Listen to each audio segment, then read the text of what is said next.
Hi, my name's Jane Scarf. I'm coming to you from the 401, coming back to Ottawa from Belleville.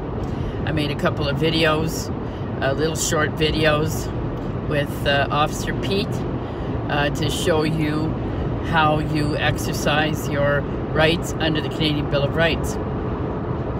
And I wanted to talk to you today about sort of the strategy of the communists to capture Canada, and primarily it's PSYOP. It's a process of trying to create fear and they're trying to create the belief that we're in a police state and there's nothing we can do. Resistance is futile, and we're done. You know, get with the program, because resistance is going to always be met with failure.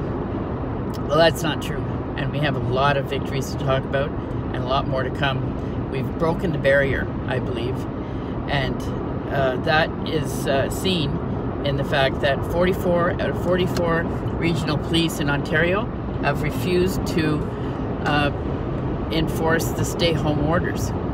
Now, the OPP are not acting lawfully. They're allowing the province to have them violate people's rights between Manitoba and Ontario, creating a border in Canada between provinces. What the hell's up with that? With a bylaw. Create a border with a bylaw. Oh yeah. And there's another one between Quebec and Ontario.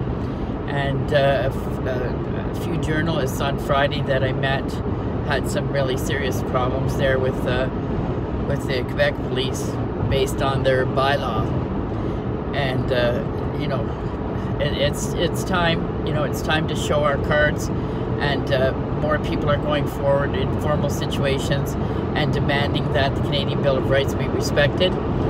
And this is important because in the Canadian Bill of Rights, the government, police, even the court doesn't have the jurisdiction to override or limit our rights in any way for any reason. And for public health, we don't accept that they need to override our rights in order to control communicable diseases. That's not the way we've done it in this country forever. We've done it on a voluntary basis. People cooperate with what has to be done. But the reason they can't just do it cooperatively is they're not following the protocols. And they're asking stupid things that have no basis in science, and they're not demonstrating that they're working in any way, like shutting down your business, like shutting down healthy people, and making people wear masks that don't stop the spread of a virus. If in fact there is a virus that is spreading, it would be small enough to get through the particles of the mask. So, you know, the whole thing is a bunch of crap. And last week we saw, I did a video on that, so I'm not going to talk to you in detail, but we saw one of the top constitutional lawyers come out and say, oh my God, the military are coming. Complete bullshit, not legally based at all. And where are they anyway? They didn't come. So, and they were supposed to be there last Friday, apparently. Some unknown source revealed that, you know, so don't believe it. And we're seeing more and more people coming forward, asserting their rights successfully with the Bill of Rights. More awareness of it coming up. It's like a genie has been let out of the lamp, and they can't stuff it back in. At first, when I started talking about the bill and other people started talking about the bill, they just ignored us. And then they laughed at me. Oh, that old lady, what the hell is she talking about? She doesn't know what she's talking about. And now they're attacking me. So that's actually progress in the way things go. As first they ignore you, then they laugh at you, then they fight with you, then you win. So we're at the point where we're just about to win. And the good news is that if you compare our Bill of Rights with the Bill of Rights of the States, the United States, it's very similar. We're short a few items, like the right to bear arms is not in the Canadian one, but everything else is pretty close. And that country is coming out of the quagmire, where other countries in the UK, for example, are not. They're sinking, like Ireland and even England and other countries there as well. They're not faring very well.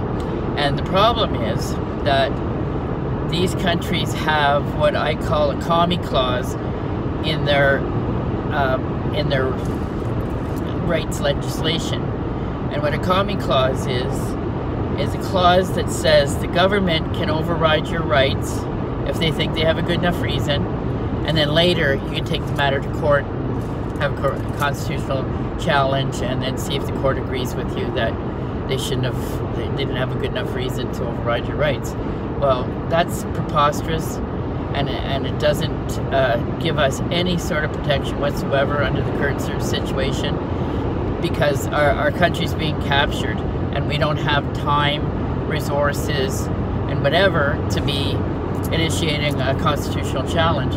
Because what you'd have to do is you'd have to have enough resources to challenge the public health status quo, or whatever their narrative, and that would be very, very costly and time consuming, because you'd have to fly in doctors, high-end experts and scientists and so on to counteract their rhetoric.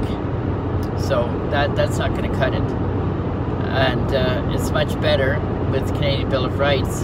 There is no provision for them to override. Much better protection from communism. But the problem is, in Canada, people aren't clearly understanding that they have this Bill of Rights. They think the Charter is the end-all, and they're finding out now it's got no teeth, it's got no substance. It creates a hole for the communists to get in and capture, and they're in there. But they captured a lot of it, but they haven't captured it all yet. Like they have a lot of compromised people in the government and in the public health, and even in education. We can see those people that they're not acting in our interest at all. They're making nonsensical rules. Just as an example, I'm sure all of you can come up with many different examples, but this latest lockdown in Ontario, you can't buy anything for your kids. You can't buy clothes, you can't buy toys, nothing. Now, if you have pets, no problem. You can buy pet clothes, pet toys, whatever you want for your pets. You're good to go. But your kids, no. So this one man that I know brought his kids to Walmart, and they wanted bubbles. They wanted him to buy them. They wanted him to buy them bubbles. So he went behind the tape and he took the bubbles, and he went to leave, and then he realized that they didn't take cash, so he had to go get his wallet out of the car. And then when he got back in, they had taken the bubbles and put them back on the shelf, and took 2 staff to block him from getting the bubbles. So he just kind of pushed past them and took the bubbles anyway. So they called the police and made a big dramatic scene out of the fact that this man took bubbles for his kids. Well, if that isn't the most ridiculous public health process that anyone has ever heard of, I'll eat my hat. That's one that one has to take the cake. But if they sold, actually, one of my friends said that you can buy Nerf guns for your dogs, but not for your kids, and they're pretty much the same thing. But if it's a dog Nerf gun, you can get it. So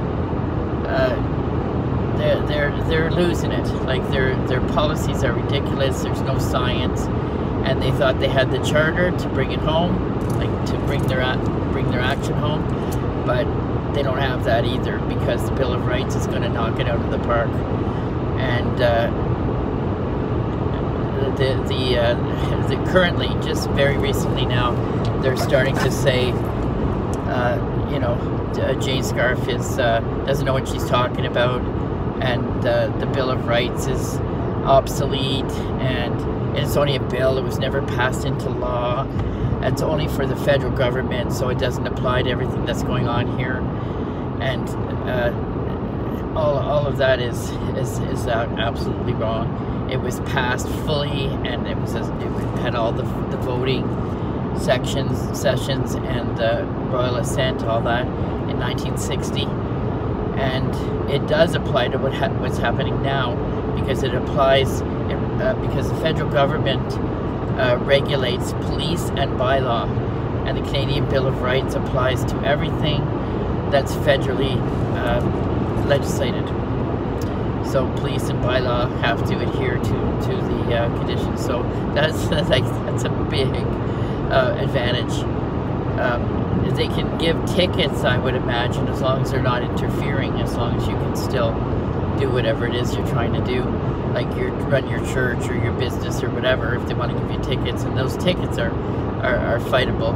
But they were hoping to be able to, you know, smash our whole economy before we could get all the ducks in a row for a constitutional challenge, and then haha, at the end of the day, you know, we would be captured. But we're not captured yet. The police, at least the regional police and the military, are not captured. OPP obviously are, and if it was up to me, I would close the whole thing down, because we don't need police that are acting against the citizens. That's ridiculous. They're supposed to be there to protect citizens and support their rights and so on, not be, you know, like making up a border and enforcing it with police power. Like, duh, with a bylaw, with a damn bylaw. Like, it's the lowest form of law in this country, and that's actually, it's provincial bylaw, so it's the lowest of the low. So you know, we've got this. We've got the legislation in place to support our Bill of Rights, because the criminal code restricts police power and regulates police power, and they don't have the power to willy-nilly stop you and make you give them your ID, and tell you where they're going and restrict your movement if they don't think it's whatever, essential enough place. Like, no, there's no provision for that whatsoever in their delegation of in their specification of power in the criminal code. So we don't have to accept this, and we don't need to go to court to get a decision that our rights are being violated before we can do anything about it. We can do something about it right now. Start making lots of noise, start refusing. No, you're not seeing my ID. The only time you get to see my ID is if I have, if I'm being investigated for a criminal offense, or if I violated the highway traffic rules. Otherwise, no. So it is a good idea to just say no. But why?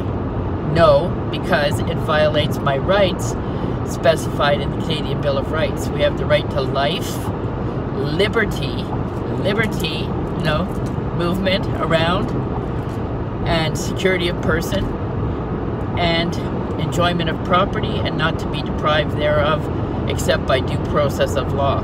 So if you roll up, you're coming back to Ontario, and you're rolling up to the border, and they're wanting you to you know, give them your ID and all that stuff. Like, no,